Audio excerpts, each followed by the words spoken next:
প্রায় দীর্ঘদিন সিঙ্গেল থাকার পর আমার বন্ধুরে কইলাম যে বন্ধু তো একটা মায়ের আইডি সাইডি দিয়ে থাকলে ফেম টেম করি।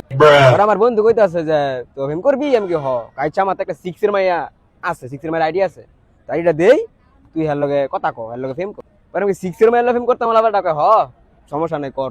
পরে হের কথা হইন না ফ্রেন্ড রিকোয়েস্ট দিলাম, দেওয়ার পরে অ্যাকসেপ্ট করছে। অ্যাকসেপ্ট করার পর আমি মেসেজ দিলাম যে হাই, হ্যাঁ সুন্দর করে মেসেজ দিতে হ্যালো।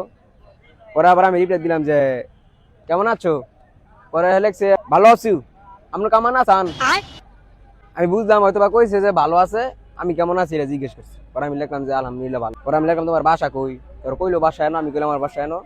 পরে আমার কইতাছে যে আপনি কি আমাকে চিনাল। ভাবতেছি কি কইলো, 2 ঘন্টা পর্যন্ত ডিপ্রেশন আসছিলাম যে কি কইলো, আমার বহা দিল, কইলো আপনি কি আমার চিনাল, এটা কি কইলো কি কইলো। পরে 2 ঘন্টা ডিপ্রেশন হওয়ার পর আমি ভাবলাম যে কইছে যে আপনি কি আমার চিনেন, কোনা লারো গিয়া করি 6 এর মেল লগে ফিল্ম।